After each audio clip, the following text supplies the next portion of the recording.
और हमारे साथ एमडी एंड सीईओ सेनको के शुभांकर सेन जुड़ चुके हैं। शुभांकर नमस्कार। और सिर्फ चांदी ही नहीं, गोल्ड ने भी एक नया रन लिया है। $4400 आउंस पर हम निकाल चुके हैं। पहले तो आपकी सेंस यहाँ पर गोल्ड प्राइसेस पे, इंडस्ट्री कैसे देख रही है इसे और किस तरह का बिजनेस आपने आता हुआ देखा है दिसंबर के महीने में? देखिए, इंडस्ट्री अगर ये प्राइस का जो राइज हो रहा है, इसको इंडस्ट्री पॉजिटिवली ले रहा है। मे बी शॉर्ट टर्म के लिए कंज्यूमर्स थोड़े वेट एंड वॉच मोड में चले जाते हैं कभी कभार कि ये प्राइस सस्टेनेबल है कि नहीं। मगर जिस हिसाब से ये लास्ट 2-3 महीने में और रादर लास्ट 1 ईयर में जो ये अपसाइड दिखाते जाए नए नए लेवल्स आते जाए, तो आई थिंक कंज्यूमर्स का मन में भी एक थॉट आ गया है कि ये लॉन्ग रन के लिए बुलिश ही है और लोग ऊपर ही जाते रहेंगे।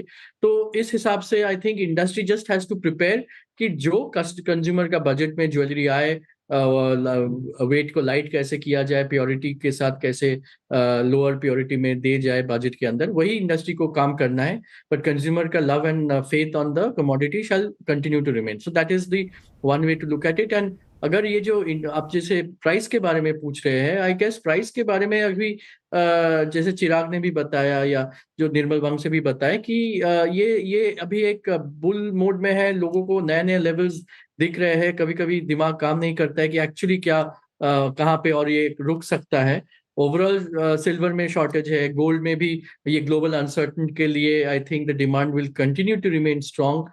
बहुत सारे आज के दिन in terms of Fed rate, जनवरी फरवरी में बहुत सारे अनसर्टनिटी है, वेनेजुएला अटैक, ये सारी चीज चलते रहेंगे। सो आई थिंक जियोपॉलिटिकल अनसर्टनिटी कम तो नहीं होंगे, which makes the fact that gold and silver ऊपर के तरफ ही होता जाएगा। अगर अपर साइड में देखें तो जैसे 70-75 सिल्वर में डॉलर टर्म्स में ये तो हो ही सकता है। और गोल्ड में भी आज ऑलरेडी 4400 अभी ब्रेक हो चुका है। 4420, 4450, $5000 का तो एम है ही ये कमिंग ईयर में।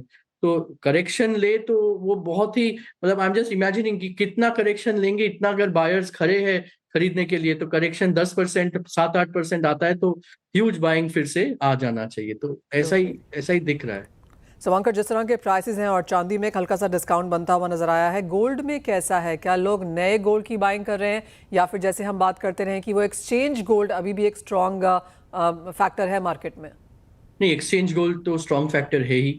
Around 40-45% of the overall business transaction exchange gold से हो रहा है, क्योंकि एक कंज्यूमर के लिए नया इन्वेस्टमेंट्स, नया पूरा अपना फंड से खरीदना is not always possible. Wedding jewellery में भी कंज्यूमर्स अपने ओल्ड गोल्ड के साथ जो कैश, ओल्ड गोल्ड सब कुछ मिला के खरीद रहे हैं। So this is what it is. And for the jewellery industry the positive way to look at it, बहुत सारे आर्टिकल्स निकल रहे हैं कि कंज्यूमर्स के पास इतने सारे गोल्ड पड़े हुए, is the government going to take any action कि ये हाई गोल्ड प्राइस में अपना देश के लिए भी अगर कोई पॉजिटिव एक्शन हो जाए, ताकि we can utilize the gold lying in our country.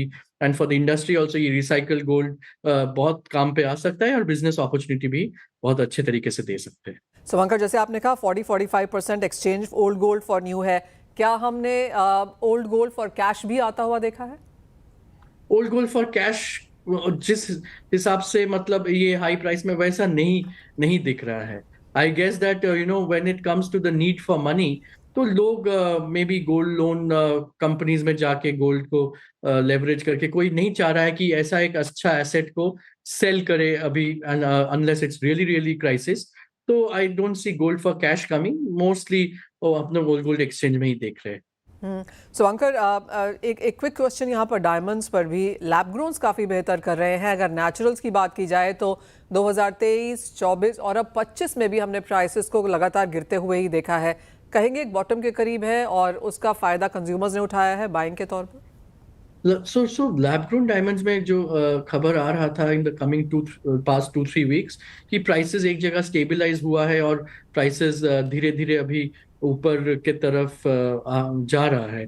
ये खबर आया मार्केट में। और for natural diamonds also I think that the price correction या जो भी डिमांड है, अगर हम लोग अपना सेंको के तरफ से देखें तो we have seen that natural diamonds में we have seen a volume growth as well as a value growth. हालांकि गोल्ड या सिल्वर जैसा डायमंड में तो उतना वैल्यू का तेजी नहीं पकड़ा, but there is growth on terms of consumer demand also. and consumers are buying. ये 14 carat 9 carat is becoming a very important part for gifting. तो जहाँ पे डायमंड स्टडेड आ रहा है, सो फ्यूचर के लिए आई थिंक डायमंड्स, जेमस्टोन्स, ये सारा चीज ज्वेलरी को और शोभा बढ़ाने के लिए बहुत अच्छे तरीके से यूज होंगे।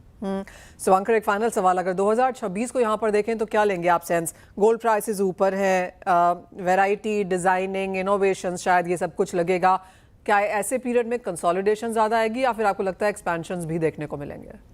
नहीं, एक्सपेंशन तो देखने को मिलेगा क्योंकि वो पॉजिटिव ऑप्टिमिज्म इंडस्ट्री ग्रोथ के लिए, because you are dealing with an asset which is an appreciating asset, so therefore उतना आप you can plan your expansion. However it will be evaluated expansion. Consolidation बहुत इंपॉर्टेंट है, resource utilization बहुत important है, analysis of data बहुत important है कि how, where, what is selling, consumer behaviour भी। कभी भी ऐसा गोल्ड सिल्वर में इतना तेजी आ जाता है in a single year, consumer behaviour is changing. Silver jewellery also, जैसे आपने बताया, वो भी एक बहुत इंपॉर्टेंट रोल प्ले करेगा इन द फ्यूचर। तो I think consolidation analysis is important, but you should not lose and become pessimistic कि वो एक्सपेंशन करना नहीं है। Calculated expansion is what the game will be. Absolutely. Shivankar, बहुत शुक्रिया साथ जुड़ने के लिए। कुणाल